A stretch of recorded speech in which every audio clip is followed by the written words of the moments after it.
न कर इतना गुमा अपनी जीत पे, न कर इतना गुमा अपनी जीत पे, तेरी जीत से ज़्यादा चर्चे मेरी हार के हैं शहर में। हेलो दोस्तों, कैसे हो आप? और आज का जो टॉपिक है बड़ा इम्पॉर्टेंट टॉपिक है। मतलब कि ग्लोबली तो ये टॉपिक इम्पॉर्टेंट है ही, पर आज भारत में ये जो विषय है काफ़ी चिंताजनक बन चुका है। आज हम बात करेंगे वेदर की, आज हम बात करेंगे एटमॉस्फेयर की। जिस तरह से वेदर भारत का बना हुआ है, ये एक चिंता का विषय बन चुका है। यह महीना है मई जून का 2026 का, जिसमें कि गर्मियाँ तकरीबन अगर हम बात करें उत्तर भारत की, ये टेम्परेचर 45 डिग्री से ऊपर हर रोज़ पहुंच जाता है। बीच में थोड़ी बौछारें ज़रूर होती हैं, थोड़ी राहत ज़रूर मिलती है, बट क्या ये राहत आपको असली में राहत देने वाली है या फिर आने वाली सिचुएशन का एक ठंडी सी आहट है कि किस तरह की प्रॉब्लम्स आने वाले समय में पूरे भारत को हो सकती है। नेशनल ओशियानिक एटमॉस्फेयर एडमिनिस्ट्रेशन, ये एक अमेरिका की एजेंसी है जिसने ये दावा किया है कि भारत में इस बार जो वर्षा है, जो बारिशें होंगी, पिछली बारिशों की तुलना में काफ़ी कम होगी। शायद आपको ये सुन के बड़ी राहत की सांस आ रही होगी कि पिछले साल जो कि बारिशों ने काफ़ी तबाही मचाई थी, इस साल ये बारिशें काफ़ी कम होगी। शायद वो जो तबाही पिछले वर्ष हुई थी, इस साल वो ना हो। पर क्या ये सच है? आइए जानते हैं इसके बारे में आगे। दोस्तों, अगर हम बात करते हैं नॉर्मल रेनफॉल की, तो ये बारिश 80 से 90 mm होनी चाहिए। इस बार जो अंदेशा जताया जा रहा है, ये बारिश 78 mm से ऊपर रहेगी, जो कि नॉर्मल से थोड़ी कम है। अब आपको लगेगा ये तो बड़ी राहत भरी खबर है कि पिछले साल जहां बारिशों ने इतनी तबाही मचाई थी, अगर हम बात करें हरियाणा, पंजाब और हिमाचल की, पूरे के पूरे बॉर्डर एरिया पानी में डूब गए थे। लाखों करोड़ों की जो आबादी थी वो बेघर हो गई थी। बॉर्डर एरियाज़ जिनमें बड़ी बड़ी नदी हैं, अगर हम पंजाब की बात करें, रावी दरिया, सतलुज दरिया, काफ़ी हद तक भारत के अंदर आ गया था और भूमि का बड़ा हिस्सा पानी ने अपने आगोश में ले लिया था। तो ये एक राहत भरी खबर है अगर हम बात करें इस आंकड़ों की। बट क्या वाकई में ये राहत भरी खबर है? नहीं। तो अगर रिपोर्ट्स की माने तो हम लोग सुपर एल नीनो में एंटर कर गए हैं। इसको अब थोड़ा इजी लैंग्वेज में आपको समझाता हूँ। पैसिफिक ओशियन, जो कि काफ़ी लंबे रूप में फैला हुआ पानी का विस्तार है, जिससे कि एक गर्म हवाएं निकलेगी। और क्या होगा जब ये गर्म हवाएं निकलेगी? ये गर्म हवाएं मॉनसून को अपनी तरफ खींचती है, जिसकी वजह से वो मॉनसून जो भारत में आनी होती है उसमें डिले आता है या फिर वो कम होती है बारिश। मतलब पैसिफिक ओशियन से गर्म हवाएं निकली जिसने कि मानसून को अपने अंदर समेटा, जिसकी वजह से मानसून जो कि भारत में आने वाली थी उसमें डिस्टर्बेंस होना शुरू होगी। दोस्तों, अगर इस फैक्ट की हम लोग माने तो केरला, जो कि भारत का एक ऐसा स्थान है जहाँ पे मानसून सबसे पहले एंटर करती है, वहाँ मानसून 4 जून को आई, जो कि अपने तय समय से तकरीबन 3 दिन लेट थी। तो पहला इम्पैक्ट आप उसका यहाँ देख सकते हैं। अब आपको लगेगा 3 दिन लेट हो गए तो इसमें कौन सा कोई बड़ी बात है? नहीं, ये एक बड़ी बात है। जैसे ही मानसून केरला के अंदर एंटर करती है तो वहाँ पे झमाझम बारिश होती है, और जैसे जैसे मानसून आगे आएगी, अगर मैं बात करूँ हरियाणा, पंजाब, हिमाचल की, तो यहाँ पे इसका असली जो बैड इफेक्ट है दिखना शुरू होगा। आपको लग रहा होगा ये तो बड़ी नॉर्मल चीज़ है, बट जैसे जैसे मानसून आगे बढ़ेगा, हरियाणा, पंजाब, हिमाचल और राजस्थान में ये जब आएगा तो इसका इफेक्ट काफ़ी विकराल या काफ़ी नेगेटिव हो चुका होगा।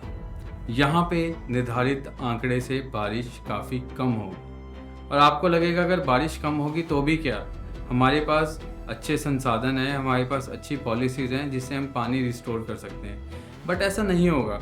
इस समय क्या होता है कि बारिश का जो नेचर है टोटली चेंज हो जाएगा। और भारत एक कृषि प्रधान देश है।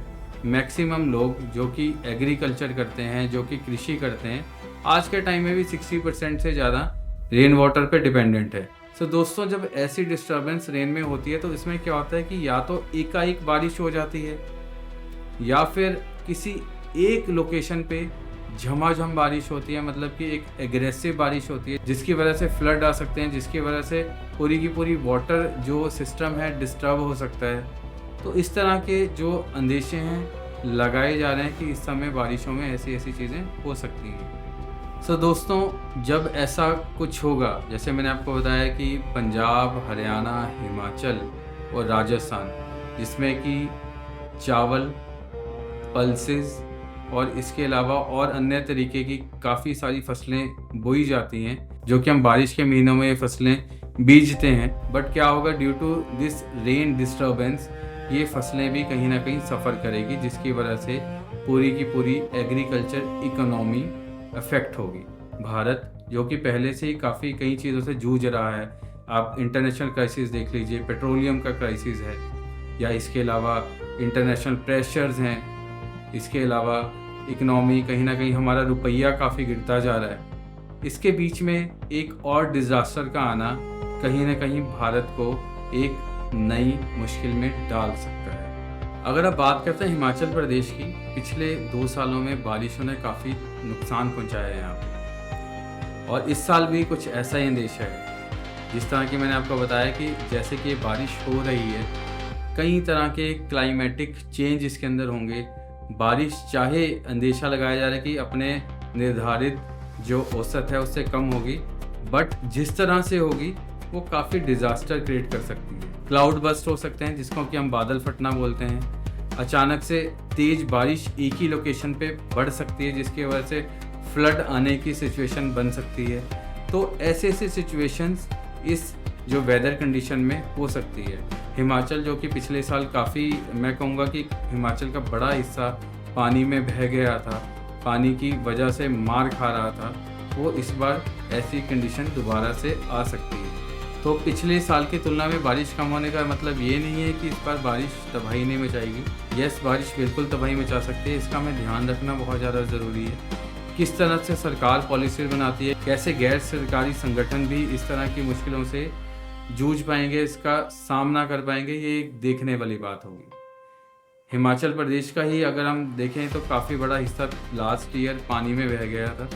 इस बार आशा करते हैं कि ऐसी कोई चीज़ें ना हो, बट जिस तरह से राष्ट्रीय और अंतर्राष्ट्रीय डाटा आ रहा है और संभावनाएं बताई जा रही हैं, उसकी वजह से आने वाले कुछ महीने एक चिंता का विषय हो सकते हैं भारत में। दोस्तों, अगर हम बात करें 2015 की, 2015 में भी कुछ ऐसी ही सिचुएशन थी। भारत के कई राज्यों में सूखा पड़ा था, जिसकी वजह से अर्थव्यवस्था को काफ़ी नुकसान हुआ था। हमारे किसान भाई काफ़ी मुश्किल में आ गए थे। ऐसा अंदेशा जताया जा रहा है कि 2015 की तरह ही इस बार भी सिचुएशन ख़राब हो सकती है या फिर काबू से बाहर हो सकती है। 2015 की तुलना में करें, आज हम तकरीबन 10-12 साल आगे हैं।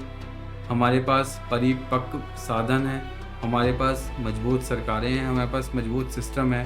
हो सकता है कि जिस तरह की सिचुएशन हम 2015 में फेस कर चुके हैं, इस बार ऐसा कुछ ना हो। आशा करते हैं कि ये बारिश, ये जो आने वाला मानसून है, सभी के लिए बड़ा सुखदायी हो, सभी को मंगलमय संदेश दे और सभी के लिए अच्छा हो। बट अगेन, सावधानी रखना बहुत ज़रूरी है। एजेंसियों को, सरकारों को इसका जो संज्ञान लेना चाहिए, इसके बारे में पहले से ही व्यवस्थाएं करके रखनी चाहिए, ताकि हम लोग एक बड़े संकट से बच सकें। Thank you so much.